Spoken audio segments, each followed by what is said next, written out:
رايزنج شيف بلش بعاصمة الشمال وتحديداً بطرابلس ليجمع أهالي جبل محسن وباب التبانة. التقوا ليطبخوا لأنه لقمتنا بتجمعنا وهي هويتنا. 60 مشترك من المنطقتين اجتمعوا سوا لمدة شهرين من التدريبات يلي خلتهم يكتسبوا مهارات وينموا خبرات بالطبخ ليكبر الحلم ويصير بيوم حقيقة.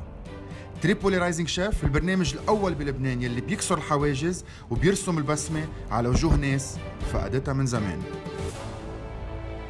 طموحاتي كبيرة وأنا هون عم بكتسب خبرة وأتعلم أسرار الأكل الطيب.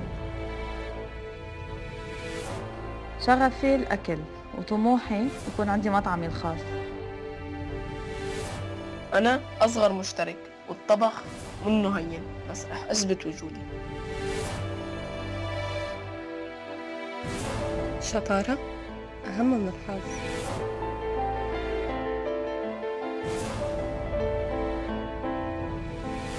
أنا أم ل6 أولاد وهيدي المسابقة تحدي لإلي.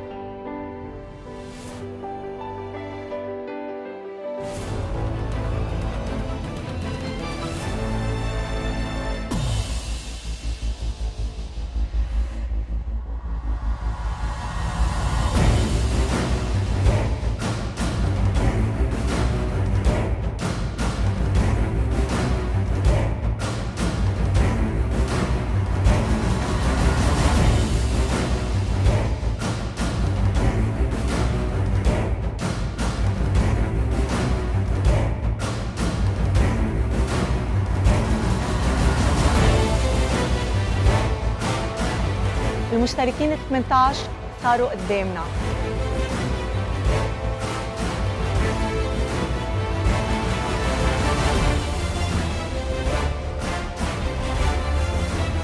خلينا هلأ نتعرف على لجنة الحكم يلي موجودة معنا قبل ما نسحب الأسامي الأربعة تبع أول متباريين.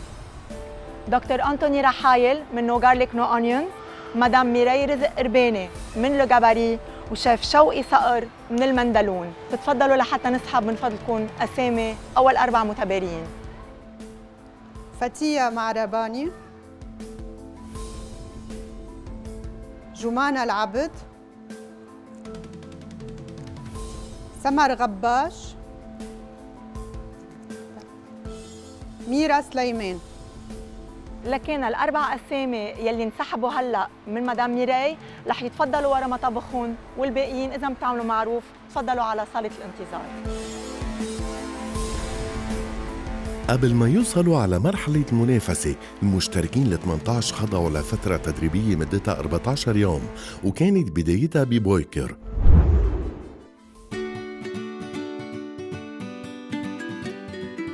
أول زيارة تدريبية للمشتركين كانت على مكاتب شركة بويكر، الشركة الرائدة بمجال الصحة البيئية وحماية المنتوجات الغذائية، تيتلقوا محاضرة تعلمهم كيف يحافظوا على نظافة مطبخهم ومأكولاتهم. وأكيد الترويقة والقهوة الصباحية أمر ضروري لبداية نهارهم بنشاط، خصوصي بعد مشوارهم لبعيد بالباص اللي أخذهم من طرابلس إلى بيروت.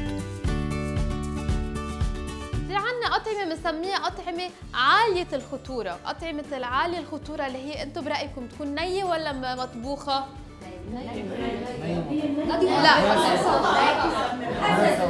لا تنتفق. طعام عالي الخطورة هو طعام جاهز للأكل. إذا كان ني جاهز للأكل بنسميه طعام عالي الخطورة، بس إذا كان ني وبدنا نحن نطبخه يعني هو طعام منه عالي الخطورة. هول هن 4 أنواع الأخطار اللي ممكن تكون موجودة بقلب الأكل: فيزيائي، كيميائي، جرثومي، وتحسسي. أوكي؟ إذا عندي دجاج، لحمة، سمك، كيف ضبهم بالبراد؟ أو طشيش بحط لحمة دجاج فوقها لحمة فوقها سمك. على الحالة البلاستيك مع الحرارة مش كل انواع البلاستيك نحن فينا نستعملها للاكل. في تابر ويرز مخصصين للاكل بنلاقي عليهم من ورا شوكه وسكينه، وممكن يكونوا مرقمين. اذا انتم بتلاحظوا انه البلاستيك مرقم من 1 ل7، فالواحد اللي هن عاده انين المي، هذا الواحد نحن انين المي ما فينا نرجع نعبيها مره ثانيه. حكينا على البكتيريا كيف بدنا نقضي عليها، ما بدنا نمنع تكاثرها، بدنا نموتها. صح، حرارات العالية، حرارات الواطية بنقضي فيها على البكتيريا؟ لا. هلا بنوصل لمحور اللي هو محور النظافة الشخصية. أكثر الأسباب الشائعة للتسمم الغذائي هو قلة النظافة الشخصية. أول مرحلة هي بلبس الثياب الوقائية هي نحن نغطي الشعر، لأنه ممكن أنا إذا لبست الجاكيت اللي أنا عم بشتغل فيها أو الروب ممكن يقع عليه شعر، فبربط شعراتي وبحط الهيرنت أو البونيه بدها تغطي الدينين والسوالف كلهم والشعر. بعدين عم نلبس اليونيفورم، بعدين عم نغسل ايدينا وبنفوت على قلب المطبخ.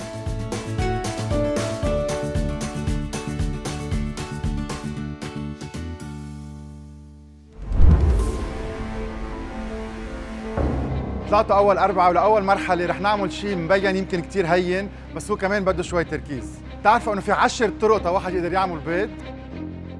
في يكون مقلي، في يكون مغلي بالمي، في يكون مسلوق على 3 درجات وغيرها من الاشياء.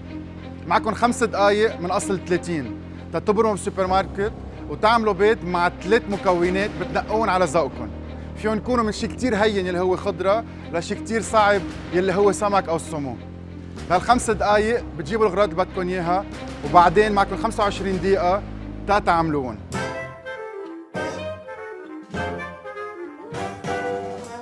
كنا كتير خايفين، يعني كتير مشوي، بس تفاجأنا انه كانت كتير سهلة الحمد لله. جربت روح على طعمة تانية، مثلا انه غير الطعمة الشرقية اللي نحن متعودين عليه، شوي على السويت دخلت الذرة. انا متوقعين نكونوا موترين اكثر، بس عن جد وقت فتنا على المطبخ وعلى السات مثل ما قلتوا لنا، يعني بننسى كل شيء، بننسى كاميرات، حسيت حالي كانه بالبيت وعن جد عم اطبخ، يعني مش انه ناسي انه انا وين وهيك، يعني فتنا بالجو. انا عم جيب بالاغراض نتفه صغيره تلبكت، كنت عم ببرم على نانا عملت نانا.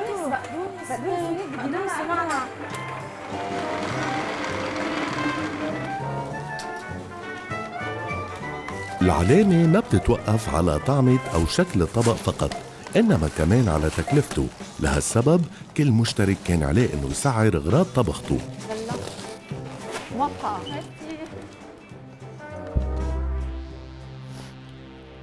ميرا كانت الأسرع بشراية الأغراض، وصلت على مطبخها وبلشت بالشغل، بالوقت يلي جمانة، فتية وسمر بعدهم عم يفتشوا عن الأغراض الناقصة لتكمل وصفة طبقهم.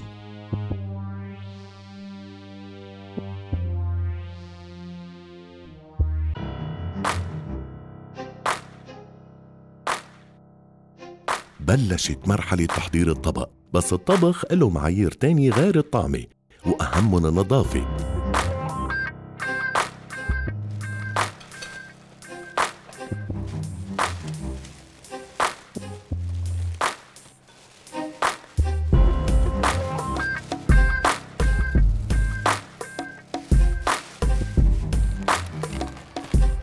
بدأت لجنة التحكيم بجولتها لمراقبة عملية التحضير اللي رح يكون لها حصة أساسية من العلامات. بس برافو، ملونة منيح، مستعملة ألوان، مستعملة ألياف، برافو.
سميرة اكس بنديكت دغري ضربت على العالي.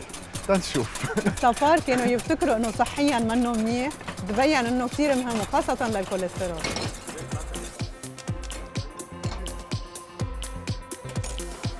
سمر قدام اختبار أساسي والوقت عم يمرق بسرعة. يعني أكثر شيء لفت لي نظري عندك فتية هي الأسبرج والفطر. ايه بحب أنا هيك. رح نشوف مع بيت شو رح يعملوا.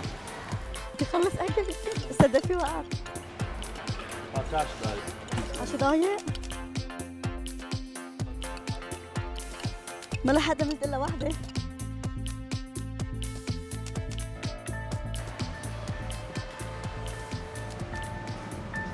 الوقت انتهى ووصلنا لمرحلة وضع العلامة النهائية من بعد ما الحكام يدوقوا الأطباق. 25 دقيقة كانوا على القد وبعتقد عملتوا شغل كتير حلو. جمانة تفضلي خبرينا شو عملتي. كنت فزعانة ومتوترة.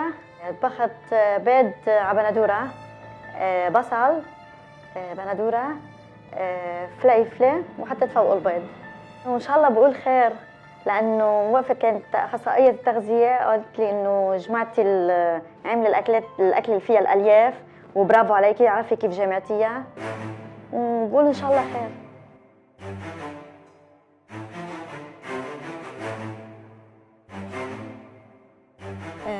بصل، بندورة، فليفلة، قليتهم شوي، حطيت البيض فوقهم، وأكيد شوية بهارات ونتفة ملح.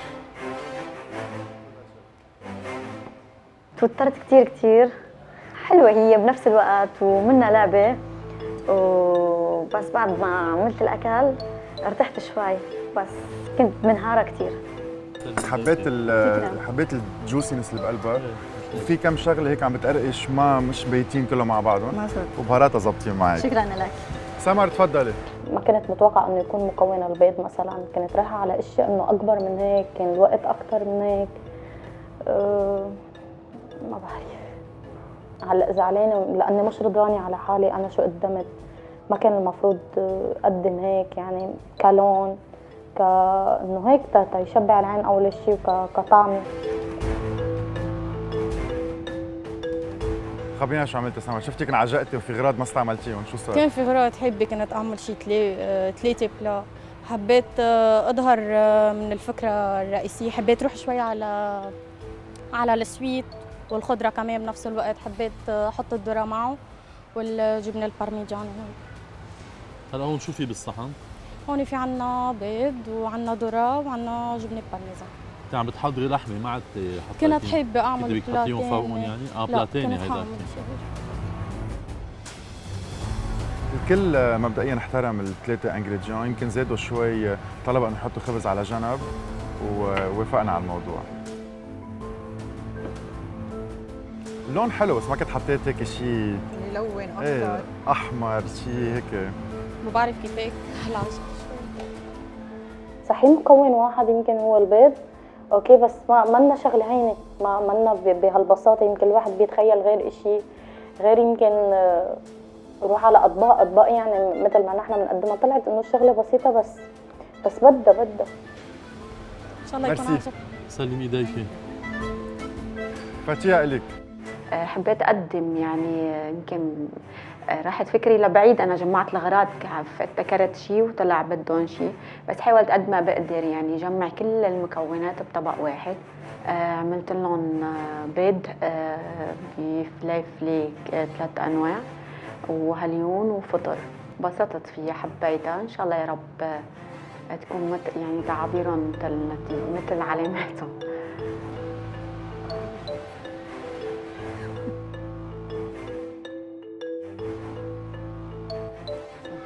خبرينا شو عملتي؟ عملت بيض بجماعة فليفلي مع فطر مع هليون. حبيت هيك انه يكون خليط من خضرة كرمال انه الاولاد ندخلهم هيك شيء شوي غريب. كنت بحب انا حبذ شوي هيك البندوره زيادة، بس لانه ما معي الا 3 مكونات، ورشه هيك جبنه شوي، بس لانه ما في منا قادرين اكثر من هيك، فهيدا طبقي لليوم. ماني عارفة شو، خايفة كتير.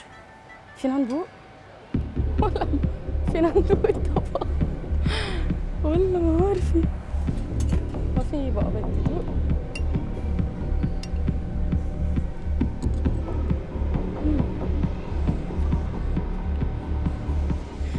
خايفة يكون أسوأ شيء. هن كانوا بدهم 3 أنواع يكونوا موجودين بطبق واحد، أنا افتكرت 3 أطباق، بس هيدا اللي أنا رحت شردت فيه. ميرسي.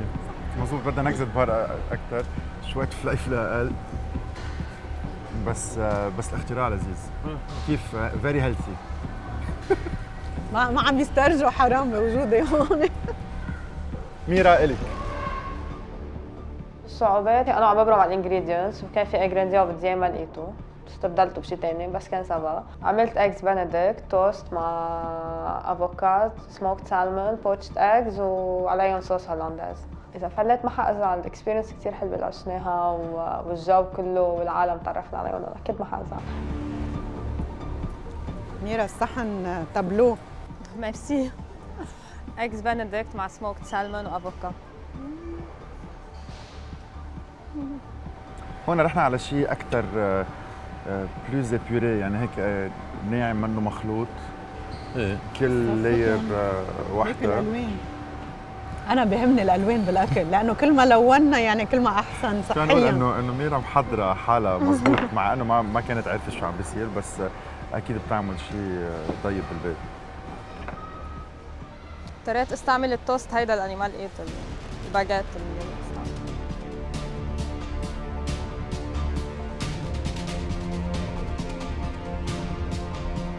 الوحيدة اللي ما عملت سكرامبلد ايجز، بوشت بمي، حطت معه سومو وصوص هولنديز، هي اللي عامله كل الفرق بعتقد.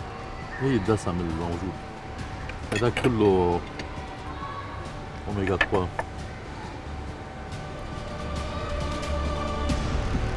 عمل اهم شغله انه حسيت بالحموضه بالاخر يلي هي عملت كل الفرق. ميرسي على وقتكم، كل وحده منكم عملت شيء كثير مختلف عن البقيه. هلا بالاخر بنرجع بنخبركم شو حبينا اكثر ويمكن كان فيكم تحسنوا لتتحسن الطبخه. بليز انطرونا بغرفه الانتظار، وباخر الحلقه بنعرف مين بقي ومين لازم يقدرنا اليوم.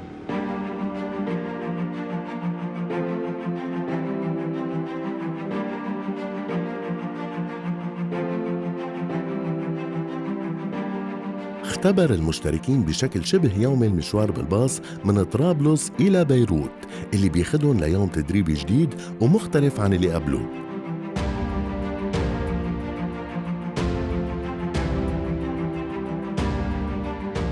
لو جاباري هو اتجاه هيدي الرحلة تيتعرفوا كيف يزيدوا نكهات جديدة على أكلاتهم بأقل سعرات حرارية وأكثر بالألوان والفوايد، لأنه بكل بساطة ما في أكل منه صحي، إنما نظام غذائي غير سليم.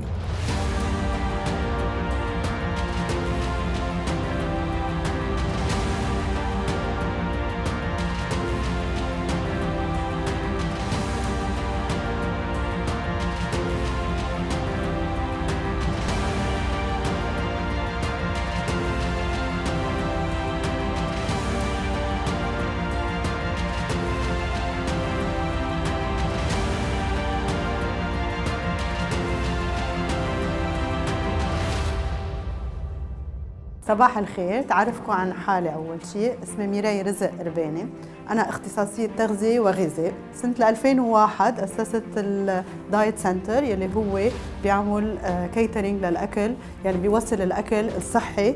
حبيت كتير البروجي اللي عملوه نو جارليك نو أونيون، وحبيت هالتعاون واللي أنتم عم تعملوه أنا بعتبره شيء كتير كتير حلو.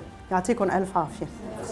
رح نبلش هلا ان احنا نخبر شوي عن الاكل الصحي كيف يتحضر، يمكن مش بمطعم، حتى بقلب البيت. نسبة التسمم الغذائي اللي بتصير بالبيت هي 80% مقارنة للي بناكله بالمطاعم. اول شيء طريقة التحضير اذا كانت مش مزبوطة، يعني اذا كنا عم نجيب دجاج عم نقطعه، قررنا نعمل حده صحن تبوله، جينا البقدونس قصيناها يمكن مش بنفس اللوح او نفس السكين، يمكن بنفس المحل.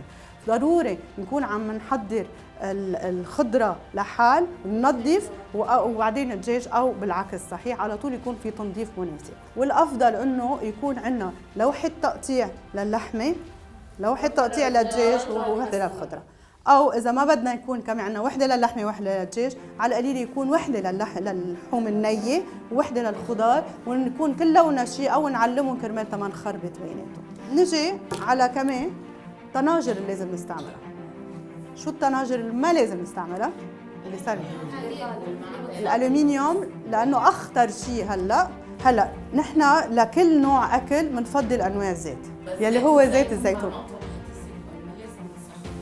هيدي كانت معتقد كتير قديم، زيت الزيتون بيحمل حرارة كتير عالية، فإذا ما في مشكل أبداً إنه نستعمله للطبخ، بالعكس هو من أحسن أنواع الزيوت ينطبخ فيها.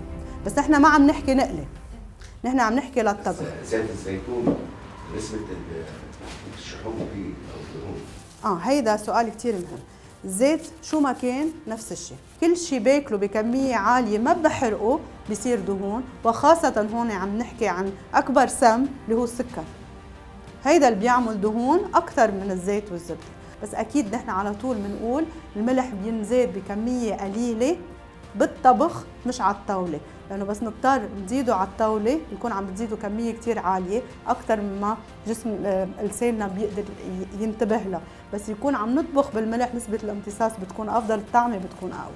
في هدية ربنا عطانا إياها هي الثوم، وهي من أهم المكونات اللي فينا نستعملها بقلب المأكولات. أول شيء هي مضادة للبكتيريا والفيروسات، يعني منقي للدم، مطهر للكوليسترول، للأمراض السرطانية. إذا بنضلنا نحكي ساعتين عن الثوم، وهو كتير مهم نستعمله بالأكل لأنه بيعطي طعمة كتير قوية. بحكي كمان عن الشمرة، يعني الشمر يلي هي فيها تكون كقلب الشمرة أو كالشمرة الناشفة، بتعطي طعمة كتير طيبة، خاصة إذا عم نحط سلطة ممكن نقطعها ونحطها نية، بتعطي طعمة كتير طيبة للسلطة. هيك بنكون شو عملنا؟ عم نزيد من طعمات الأكل، عم نزيد من مضادات الأكسدة، من الفيتامينات والمعادن والكتير مهمة لتحميلنا جسمنا من الأمراض. عم نقلل بنفس الوقت استعمال الملح، عم نقلل من استعمال الدهون اللي منا منيحة، لأنه عم نقدر نعطي طعمة للأكل بطريقة كتير أحسن. فإذا ما مهم إنه نحن ناكل أقل، أو ما مهم إنه نحن نقلي ونزيد ملح ونزيد مطيبات مضرة، مهم كيف نحضر بطريقة تكون حلوة وطيبة بنفس الوقت. أعطيكم بس شغلة بحب استعملها كتير أنا بالمطبخ، هي أعطيكم منها، نحن أعطيكم لكل واحد منها تستعملوها خاصة بتحضيركم للأكل بعد أسبوعين. هي التشيا سيد.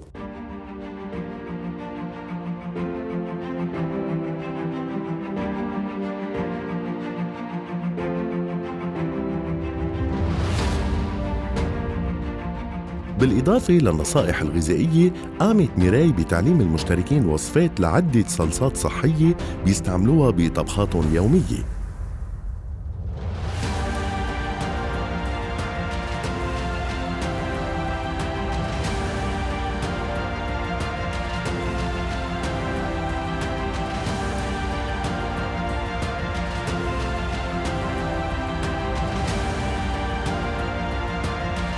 بنهاية التدريب حصل المشتركين على شهادة حضور من لو جاباري.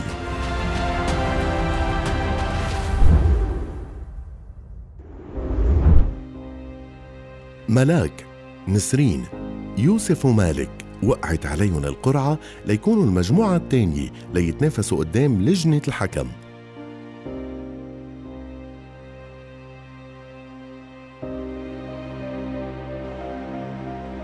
تاني جولة من تريبولي رايزنج شيف بتبلش هلا.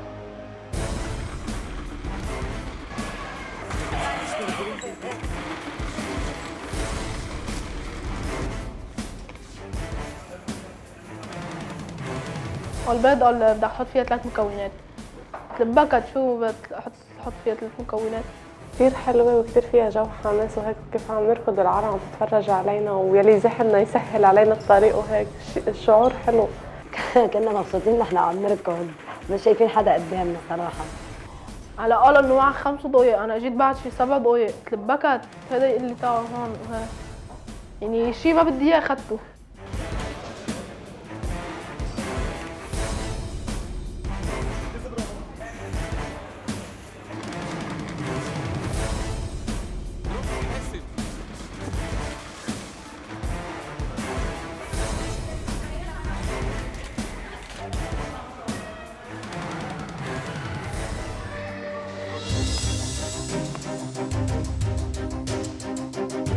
مالك بكل هدوء بلش يقطع ويحضر للأومليت. حتى على البلانش، إذا بدك تحطهم هونيك كبهم دغري هونيك.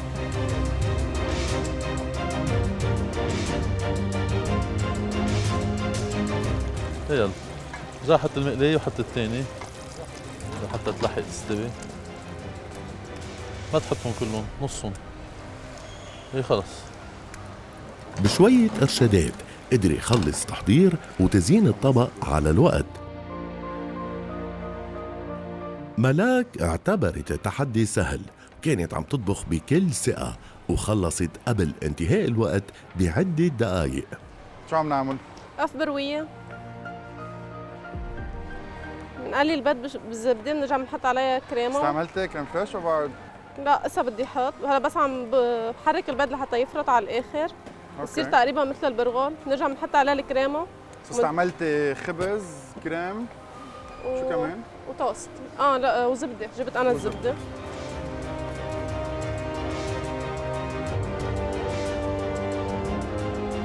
نسرين ما غسلتي ايديك؟ ايه غسلت. وين الكفوف يا نسرين؟ على عجلة نسيت. أهم شيء تذكرنا بالسلطة اللبنانية. بس كان بعد ما قصني بصل أخضر بس ما لحقت أجيب. لا بس حلوة.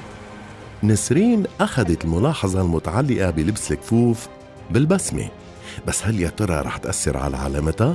الاستعجال خليها تنهي تحضير الطبق قبل الوقت المحدد، حتى إنها حاولت تساعد غير مشتركين. بعد عندك دقيقة ونص. ما لحق قلبه لحق قلبه بس بدها دغري يعني؟ لا مش هيك، بدها تفرط مقلاية. انا مثل ما هي تقربيها على الطرف واقلبيها.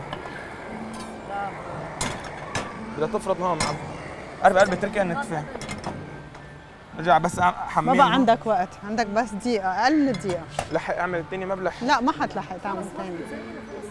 زينها هي، ظبطها تصير حلوة. قطع 2. قطع فليفلة هيك خلاص ما انسي الموضوع. شو انسي؟ خلص هات له طبقين. من على ايدينا. ايديك فوق.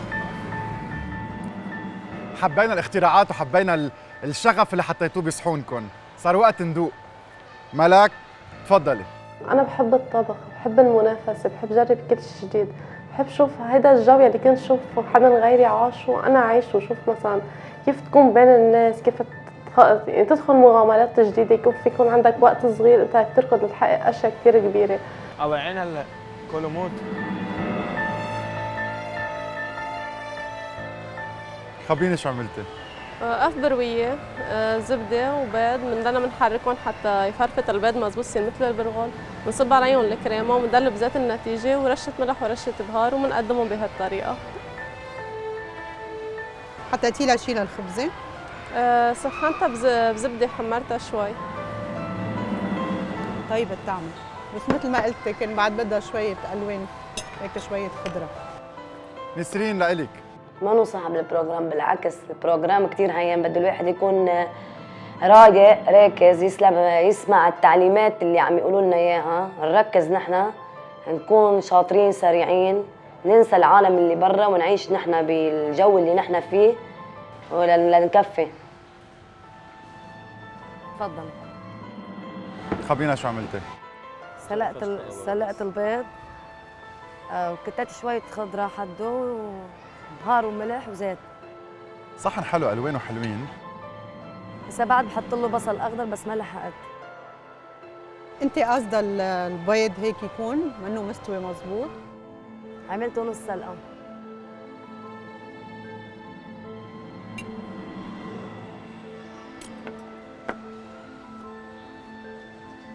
ميرسي نسيم. صح انا كنت فضلت تخلطيهم مع بعضهم، كنت فكرت هو انا بعملها نخترع هيك، شوي لا اكثر. بخلطها، انا بعمل هيك الخلطة على جنب لحال. بس يلا هي اللي طلع على السريع. ميرسي. يوسف فرجينا شو عملت. الزيت ما حامي معي نهائيا، يعني منيح اللي طلعت معي الاكله، يعني بعدين اخر شيء بدها تقلب ما بتقلب بالزيت، ما حتقلب، بتلزق من تحت. اخر شيء قصيتها بالنص قدمتها بالصحن. خبرنا عن صحنك اكثر. عملت شو اسمه فليفله حلوه وبصل وبقدونس، يعني تقريبا بيض بالاعشاب، هي اعشاب بس بالبقدونس، بدها تنبدك 3 انواع. حبة بصل هالقد. في كتير، في عندك بالفطر الجبنه الموتزاريلا.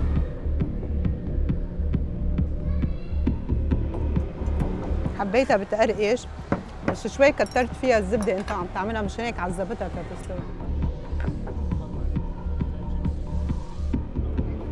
ميرسي. بهارات ناقصين.